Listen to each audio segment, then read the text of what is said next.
एक पार्टी के सरबराह ने दूसरे पार्टी के सरबराह को चैलेंज दिया है। मुनाजरा तो मियाँ साहब की डिक्शनरी में है ही नहीं। पीटीआई के साथ ज्यादतियां हो रही हैं। शाह महमूद कुरैशी से ज्यादा स्ट्रॉन्ग आदमी है परवेज इलाही। इलेक्शन को मैनेज करने के लिए तो आरटीएस बिठाई गई थी। इस दफा लग रहा है कि 4 दिन के लिए सोशल मीडिया ही बिठाना पड़ रहा है। सियासतदानों को चाहिए कि वो कम से कम इस्टेब्लिशमेंट के कंधों पे जब बैठ के आते हैं तो फिर गिला ना किया करे अपने जाने का। अस्सलाम वालेकुम। मैं हूं सज्जाद अनवर। नेटवर्क है नया दौर मीडिया नेटवर्क का, और प्रोग्राम है खबर गर्म। और मैं हूँ नसीम सिद्दीकी। सजाद साहब वो कहते हैं ना कि अपना अब जो गेम है वो बड़े दिलचस्प मराहिल में घुसती जा रही है। यानी कि किसी मैच में बॉल टू बॉल फैसला हो रहा हो और आखिरी ओवर आ जाए।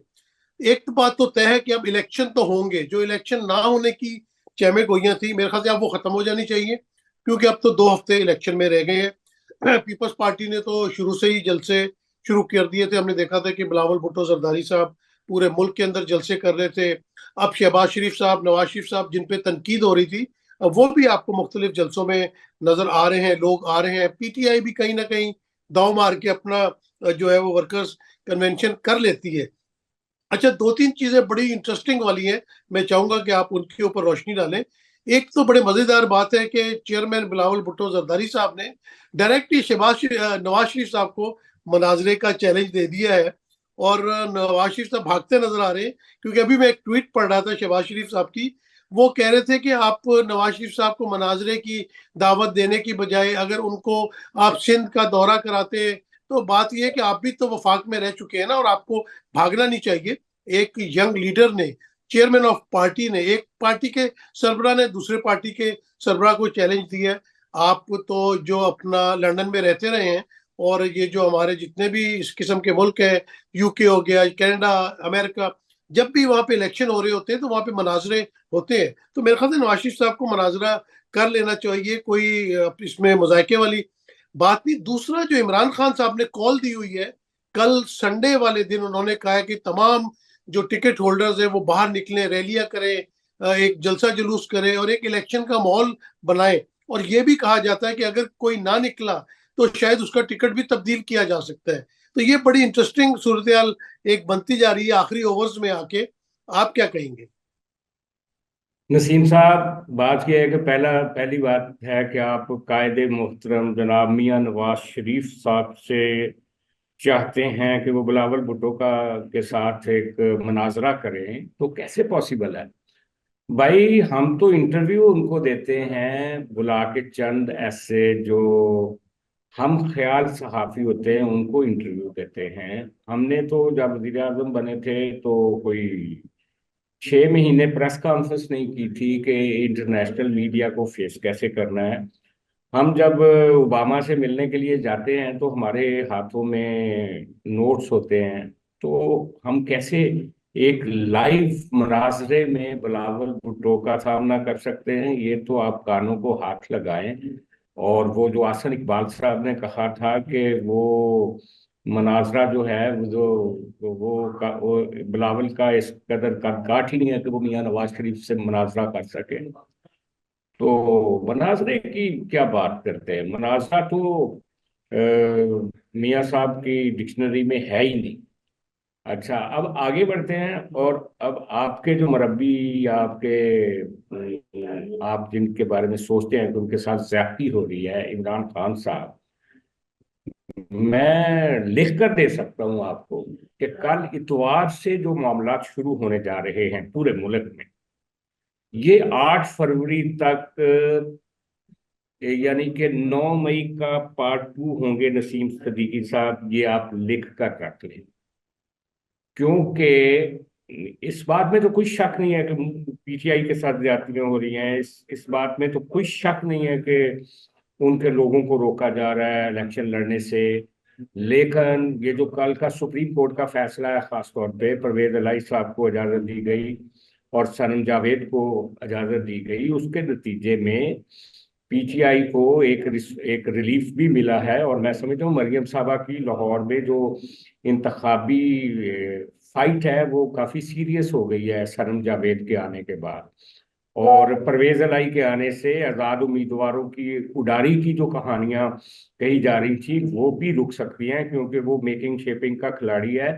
वो एस्टेब्लिशमेंट से भी बात कर सकता है, आजाद अरकान को रोक भी सकता है। उसमें एक वो वाली पावर है। वो शाह महमूद कुरैशी से ज्यादा स्ट्रॉन्ग आदमी है परवेज इलाही, अगर आप पावर पॉलिटिक्स के पॉइंट ऑफ व्यू से देखते हैं तो मैं समझता हूँ कि कल का दिन खैर से गुजरे, कल का दिन खैर से शुरू हो और मुल्क के लिए ये बेहतर हो। लेकिन बदकिस्मती की बात यह है कि 18 के इलेक्शन को मैनेज करने के लिए तो आरटीएस बिठाई गई थी।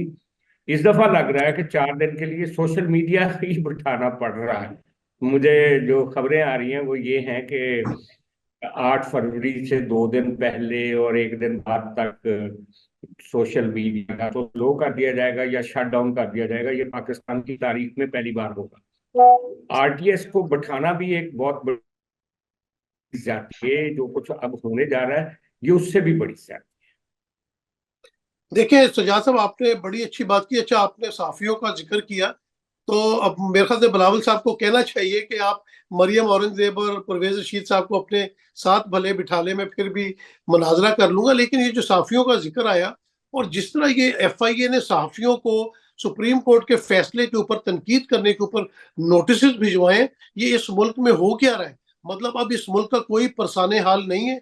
कोई नहीं देख रहा कि आप किस तरफ जा रहे हैं। मेरा मतलब गिरावट की जो है वो पस्तियां तय हो रही हैं कि एक साफी है और इनमें कई साफी ऐसे जो न्यूट्रल साफी हैं, जिन्होंने दूसरे दौर में साकिब निसार के दौर में या अतम बंदयाल के दौर में इन्हीं चीफ जस्टिस फाइज ईसा साहब की सपोर्ट की थी और कहा था कि उनके साथ ज्यादती हो रही है। और जब उनके फैसले के ऊपर उन्होंने तनकीद की, जो कि उनका हक बनता है। अब सहाफी अगर तनकीद नहीं करेगा तो फिर मुझे बताइए क्या करेगा? कि वो लाइन टो करनी शुरू कर दे? एक तो इसके ऊपर अपने कमेंट्स दीजिएगा। और दूसरी, आपने जो बात की, देखें 2000 में आरटीएस बैठ गया था। जरदारी साहब कहते हैं कि 2013 का इलेक्शन जो है वो आरओ का इलेक्शन था। तो मुल्क में किस किस्म के इलेक्शन हो रहे हैं, कौन करवा रहा है, कौन इसके पीछे होता है? क्या वो कोई सबक नहीं सीख रहे?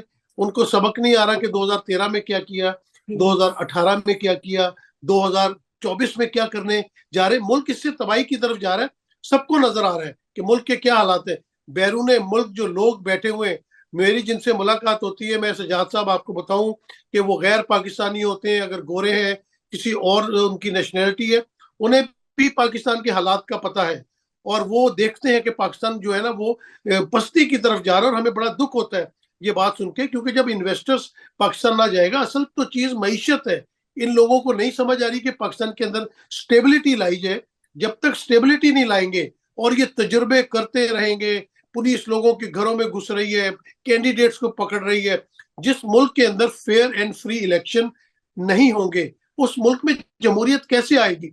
और जब जमहूरियत नहीं आएगी तो मुल्क आगे कैसे चलेगा? जी सजाद साहब। आपकी बात दुरुस्त है। लेकिन आप ये कह रहे हैं ना कि ये क्या है, वो सबक नहीं सीखते। भाई उनको क्या जरूरत है सबक सीखने की? अगर उन्होंने आरओ इलेक्शन करवाया था तो पीपल्स पार्टी को उन्होंने पंजाब में खत्म कर दिया था। अगर उसके बाद उन्होंने आरटीएस बैठाया था तो उन्होंने मुस्लिम लीग नून को और मियां नवाज शरीफ को जीरो कर दिया था।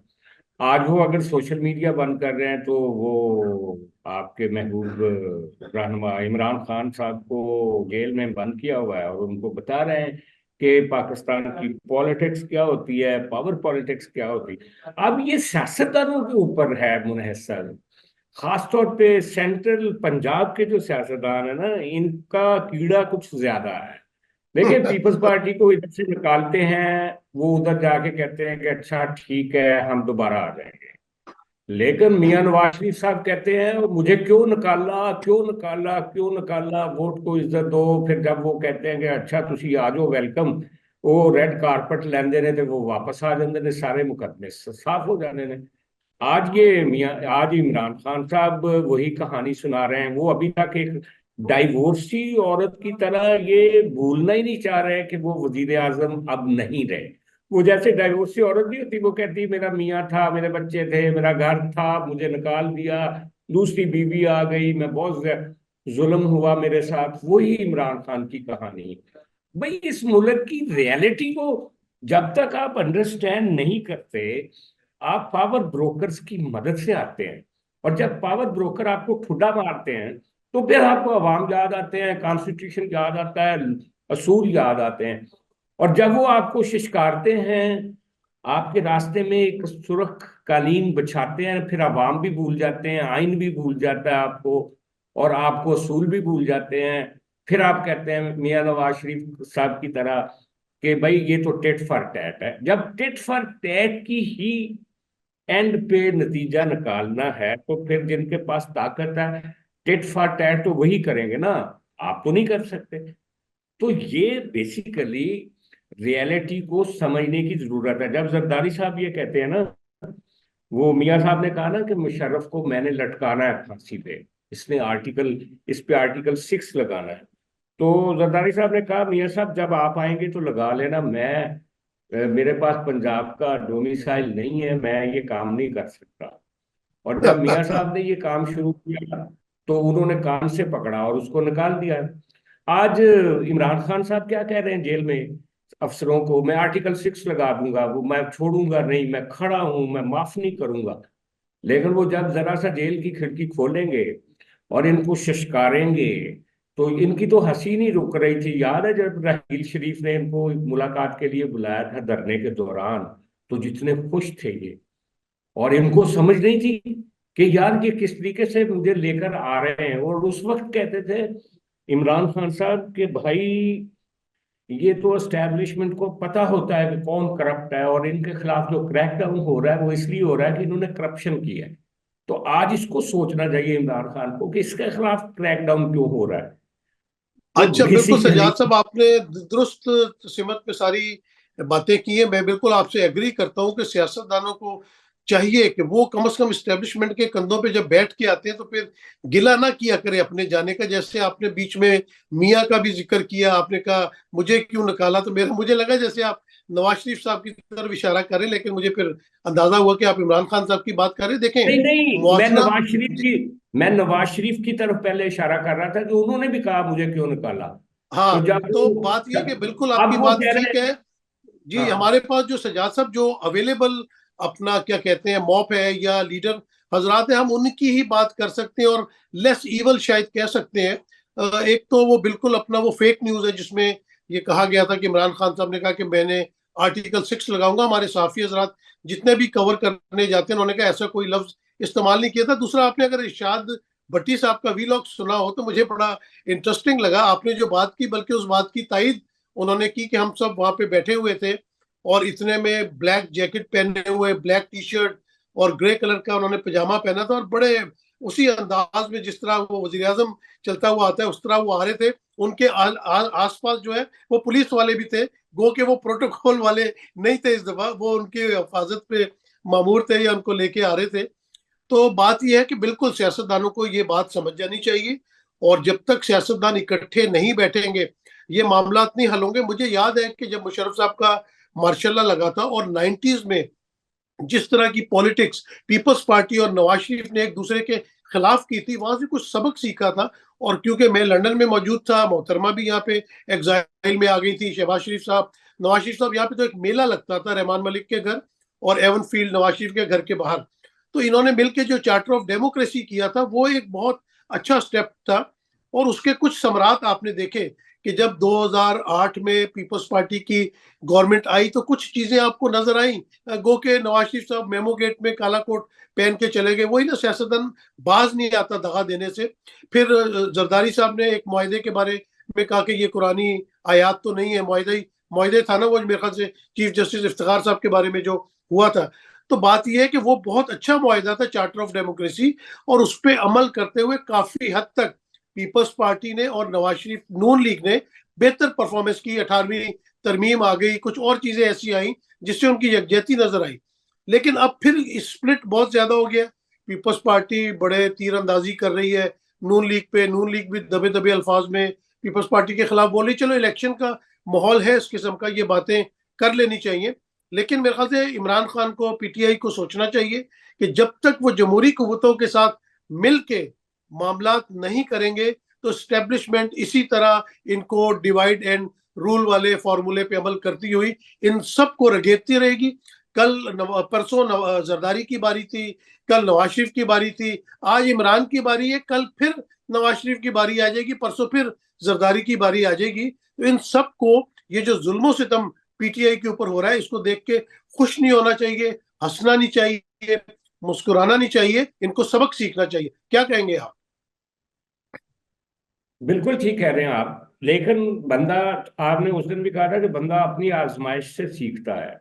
तो मुस्लिम लीग नून को अपनी आजमाइश से सीखना चाहिए। पीपल्स पार्टी को, पीपल्स पार्टी तो पहले ही काफी हद तक एक धीमे सुरों में जा चुकी है। वो उसकी जो एग्रेसिव पॉलिटिक्स थी एस्टेब्लिशमेंट के खिलाफ, वो उस तरह से अब नहीं रही। लेकिन मैं फिर कहूंगा कि ये जो सेंट्रल पंजाब के ये दोनों लीडर है ना, इमरान खान साहब और मियां नवाज शरीफ, इनको चाहिए कि ये रिकंसाइल करें और पीपल्स पार्टी के साथ मिल के एक लॉन्ग टर्म पॉलिटिकल पैराडाइम के लिए तीनों पार्टियां मिलके काम करेंगी तो ये आगे बढ़ सकती हैं। वरना एक एक करके मारी जाएंगी। जैसे आपने कहा, कभी एक को हंट किया जाएगा तो दूसरे ताली बजाएंगे, दूसरा शिकार होगा तो फिर दूसरे ताली बजाएंगे, फिर तीसरा शिकार होगा। तो इनको इस म्यूजिकल चेयर वाली गेम की बजाय अगर आगे बढ़ना है तो सबको सोचना चाहिए। लेकिन मैं फिर कहूंगा कि मेरी एक रीडिंग है कि जो कुछ नून लीग ने सीखा है, जो कुछ पीपल्स पार्टी ने सीखा है, पीटीआई वो सीखने के लिए तैयार नजर नहीं आ रही। मैं आपको पेशगी बता रहा हूँ कि इमरान खान साहब की पार्टी के कुछ लोगों ने सिग्नलिंग की थी कि इस मौके पे नून लीग को रोकने के लिए पीपल्स पार्टी के साथ मिलकर कोई बनाया जाए इत्तेहाद। लेकिन इमरान खान साहब ने जेल से वाजे पैगाम दिया कि हम किसी के साथ ना अलाइंस करेंगे, ना बिलावल की बातों में आए, ना बिलावल को वोट करें। ठीक है, वो अपनी पार्टी को बचाए, सबको अपनी अपनी कोशिश करनी करनी चाहिए। लेकिन वो जो होता है ना कि वो जो अहले हदीस नहीं होना चाहिए सियासत में, कि भाई बिल्कुल ही आप दूसरे मसालक की बात सुनने से इनकार कर दे। सियासत जो है ही निगोशिएशंस, बातचीत, गुफ्तगू। इमरान खान साहब का तो ट्रैक रिकॉर्ड यार ये है कि एज ए प्राइम मिनिस्टर जब नेशनल सिक्योरिटी के इश्यूज पे अपोजिशन से मिलना होता था तो खुद नहीं होते थे, आर्मी चीफ को भेज देते थे। तो उनको उनको ज्यादा समझने की और सीखने की जरूरत है इस मौके पे, जबकि वक्त भी उनको सिखा रहा है। अच्छा सजाद साहब, बात यह है कि बात लंबी हो जाएगी, हमारा टाइम भी पूरा हो रहा है।